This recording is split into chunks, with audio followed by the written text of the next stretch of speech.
go around for me and Nick Clemens and Nick Mitchell. We all came in together 5 years ago, and time really goes fast, and this is kind of make or break. This is our last chance, so obviously we've done everything in the offseason that we can to prepare these young guys and prepare ourselves to make a great run at the MAC championship.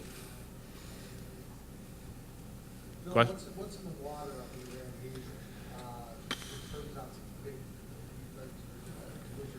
offensive line. Not all. Keep them Western. We can keep them coming to Western, and there's not a lot of oil in the water up there, so it tends to be kind of clean. So I know it's a problem here in Kalamazoo.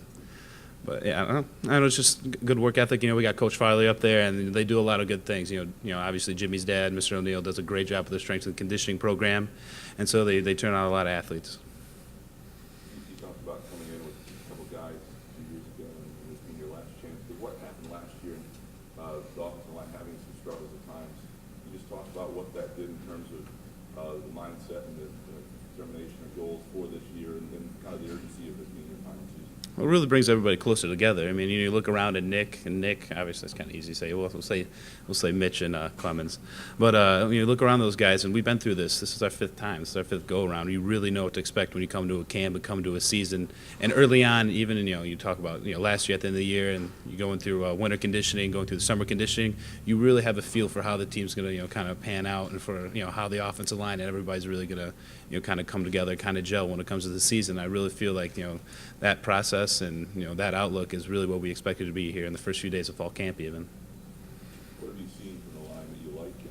A lot of cohesion. There's a lot of guys that know been through this program, and we know the offense, and so there's not a lot of teaching new things. There's a lot of just fine-tuning technical, technicalities and things like that in the offensive line. So it's not, I'm teaching someone a brand new position or anything like that. It's we know what's going on. We're really just doing a lot of fine-tuning. Right behind you is Tom Newton's jersey. Do you give a lot of thought to playing on Sundays after the season, or have you given any thought to that? I mean, it crosses your mind, but obviously you have to focus on the team this year. I mean, if you focus on everything, college football, your team, and all that stuff will work itself out in the end. The only thing that's important right now is preparing for Michigan State, preparing for the MAC play and the MAC championship. That's really all you can focus on. Everything else will work itself out in the end. Dan's progression. We saw him in the spring, and there's some things that obviously everybody needs to work on. And so he's coming in and he's doing the work he needs to do. And we really working hard to help him get him along so we can have him fill that right tackle spot. And so we're preparing enough other guys, and it's really a lot of competition in the offensive line for that position right now. And that's what the fall camp is all about, to see who's going to come out on top, so we have our best chance and the best opportunity to win when it comes to Michigan State, and best opportunity to have a MAC championship. Phil, you're coming off, excuse me, a season where you have Tim Hiller, who was a quarterback who knew just about everything about the offense. Now you've got a guy who just has a little bit less experience. I mean, does then some of that leadership for the offense fall on the offensive line, seniors like yourself, to try and get things right at the line of scrimmage? Obviously when you're with Tim, you can't really second guess Tim Hiller. He kind of knows everything, right? And you can't really, I mean, not that we'd ever second guess Alex or anything like that, but obviously when you're on the field, if we feel like maybe Alex checks in the wrong play or something, obviously even with Tim did that, we'd let him know. So when you get out there, I mean, it's really obviously a team game. If we see something that Tim didn't see, we'd let him know. Same thing will happen with Alex. Obviously Alex is a little bit different type of quarterback. He's going to be able to move around the pocket a little bit. So different when you see somebody scrambling downfield 15 yards, and you're kind of like, oh, where was he 10 seconds?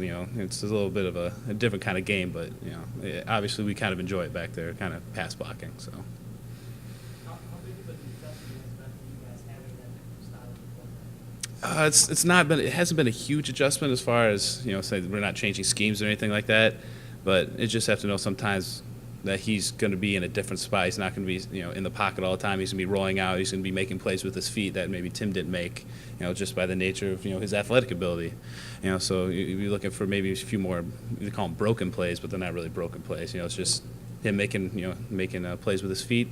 Finding somebody downfield. We can, instead of having to play be 4 seconds long, all of a sudden it's 6, 7.